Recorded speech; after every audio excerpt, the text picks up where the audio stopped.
आपको बोल रहा हूँ सुनिए, अभी डॉक्टर क्या बोला, बेबी ओके हो गया, बेबी ओके हो गया बोल के। कल रात में बच्चे को सर्दी हो गई। सर्दी होने के बाद बच्चा जो है दूध नहीं पी सक रहा, तो बच्चे की नोज साफ करने के वास्ते कोई ऑप्शन ही नहीं है वहाँ पे। तो डॉक्टर आके एक स्टिक लेके उसमें टिश्यू पेपर लगा के बच्चे की नोज में डाल के जो है ना क्लीन करने जा रही नाक का हिस्सा ही नहीं है, यह हिस्सा पूरा निकल गया और बच्चा एक चीख पे हो गया। और बच्चे की माँ 2 बार सुसाइड करने की कोशिश करी। वो जो है ना medical negligence of the hospital जी, वो जो है बच्चा जब जैसा डिलीवरी हुआ, डिलीवरी होते कि एनआईसीयू में बच्चे को ले लेके गए। बच्चे को ले लेके जाने के बाद वो लोग क्या करे, वो एक कुछ वो लगाते कहते हीट बढ़ गई। हाँ, तो वहाँ पे हीट ज्यादा रखने की तरफ से बच्चे की नोज जली। अगर वहाँ की सिस्टर वो टाइम पे जल्दी नहीं देख रही तो बच्चे का फेस जलने के भी चांसेस थे वहाँ पे। जी हाँ, बोलिए भाई, मेरे को जो है ना 13 साल के बाद औलाद हुई।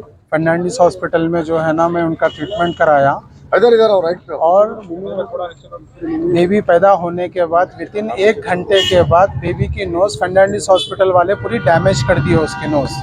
अब डैमेज करने के बाद हमारे क्या बोले कि कुछ भी बड़ा इशू नहीं है, थोड़े दिन में ठीक हो जाएगा, थोड़े दिन में ठीक हो जाएगा बोल बोल के 10 दिन हो गए। 10 दिन के बाद पूरी नोज़ ब्लैक हो गई। ब्लैक होने के बाद जो है ना हम लोग पूछे ये पूरा ब्लैक हो गई बोल, तो वो बोले खिपली निकल जाती, खिपली निकल जाती, खिपली निकलने के बाद बेबी ओके हो जाता बोलकर बोले। तो ठीक है बोल के बोले। फिर जब खिपली निकली तो पूरी बेबी की जो है ना पूरी नोज़ आधी निकल ही गई। अब उसके बाद हम लोग बोले तो लोग बोल रहे हैं कि सर्जरी करते, वो करते ये करते बोल रहे हैं, वो भी आफ्टर 14 ईयर्स के बाद। और उन लोग जाके बात करने के बाद हम लोगों को बोले तो सिर्फ ओनली नोज़ के रिलेटिव करते बोल रहे हैं। और शहबाज भाई जाके बात करके शहबाज भाई बोले खाली नोज़ के रिलेटिव करे तो दूसरे चीज़ों पे इफेक्ट पड़ा तो क्या, तो उसका कोई आंसर नहीं दिए वो लोग। और कुछ बोले तो डॉक्टर जो है ना उन लोगों के हिसाब से काम कर रहे हैं उन लोग। और हर बच्चे को वहाँ पे हॉस्पिटल में जितने भी बच्चे पैदा होते हैं कि एनआईसीयू में लेके जा रहे हैं, 4-4 5-5 दिन रख के 3-3 4-4 लाख रुपए उन लोगों से खींच ले रहे हैं। आप कितने दिन से हॉस्पिटल में? अभी मैं प्रेजेंटली 28 डेज से हूँ मैं। अभी तक मेरे को करीब 3 लाख रुपए तो अप्रोक्सीमेट आया और ऊपर और भी आया होगा, वो जिसका हिसाब मेरे को समझने नहीं आया। और एक बार मेरे को जो है ना 50,000 रुपए कुछ पे करने का था, मेरे पास अमाउंट नहीं था अवेलेबल। तो उन लोगों को बोला मैं मला अमाउंट नहीं है, बोलता अमाउंट नहीं है तो ट्रीटमेंट रुक जाता बोले वो लोग। और नीचे नीलिमा बोल के एक मैडम है, रिसेप्शन पे रहती वो लेडी से मेरी बहस हुई और मेरे से जो है ना एक लेटर लिखा है उन लोग कि पैसे आप कल देते बोल के जो है ना जबान दियो, उसके बाद ट्रीटमेंट करते बोल के। मैं बोला मेरे को लेटर लिखने नहीं आता, तो भी उन लोग लेटर लिख के मेरे से सिग्नेचर लेके उसके बाद बच्चे का ट्रीटमेंट शुरू करे लगा। और पर डे के बच्चे को कभी 35,000 बोल रहे हैं, कभी 22,000 बोल रहे हैं पर डे का। मेडिकल का बिल बच्चे का जो है ना एक टाइम 21,000 रुपये के दवाइयाँ मंगाए, कभी 13,000 के मंगाए, ऐसा बैक टू बैक मंगाते गए। मेडिसिन आपसे मंगाए? हाँ, मेडिसिन हमारे से मंगाए। बेबी का मेडिसिन टोटली डिफरेंट बोल के बोले। जी भाई, टोटली बेबी का मेडिसिन जो है ना आप अलग से लेके लेने का बोलकर बोले लोग। हॉस्पिटल की लापरवाही की वजह से हुआ बोलो। और पैसे मेरे पास नहीं थे, एक्चुअली मैं दूसरे हॉस्पिटल में ट्रीटमेंट करा रहा था। वो डॉक्टर ने क्या बोली कि आप फर्नांडिस में करा लो, अच्छे से अच्छा ट्रीटमेंट होता बोलता। मैं अफोर्ड नहीं कर सकता था, फिर भी मैं वहाँ पे गया, लोगों का सोना गिरवी रखा, मेरा खुद का सोना गिरवी रख के मैं जो है ना आखिर में जो है ना हॉस्पिटल वालों को पेमेंट दिया। पेमेंट देने के बाद भी बच्चे की नाक जो है ना डैमेज कर दिए। अब वो बच्चे को देखे तो मैं किसी और के सामने बता भी नहीं सक रहा हूँ बच्चे की हालत, उतनी बुरी हालत कर दी है बच्चों की। कंप्लेंट जो है ना मैं अभी करा, अभी नारायणगढ़ पीएस के पास आके मैं जो है ना अभी पूरा कंप्लेंट कर दिया मैं यहाँ पे। और ऑलरेडी दूसरी जगह भी मैं कंप्लेंट डाल देके आया मैं। ये मेरे भाई है। बता रहे थे आप हॉस्पिटल? टोटल मैं ये हॉस्पिटल में देखिए अप्रोक्स 3 महीने से बता रहा था।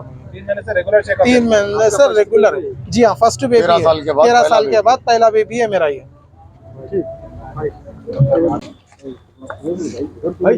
फर्नांडिस हॉस्पिटल में फतेह नामी एक इन्फेंट छोटे से मासूम बच्चा जो 1 दिन का था, उसकी हॉस्पिटल की मेडिकल नेग्लिजेंस की तरफ से उसकी नाक को बहुत बड़ा डैमेज पहुंचा। लड़के के वालिद मोहम्मद इमरान 2 दिन पहले जब उससे कांटेक्ट करे तो हम हॉस्पिटल के इंतज़ामिया से उस बारे में बात करें और इंतज़ामिया ने यह कहा कि ये गलती हमसे हुई है। जब उनसे ये कहा गया कि हॉस्पिटल में जब इतना बड़ा मेडिकल नेग्लिजेंस का केस है तो उन लोगों ने तमाम फाइनेंशियल जिम्मेदारी सिर्फ नाक की लेने की बात की।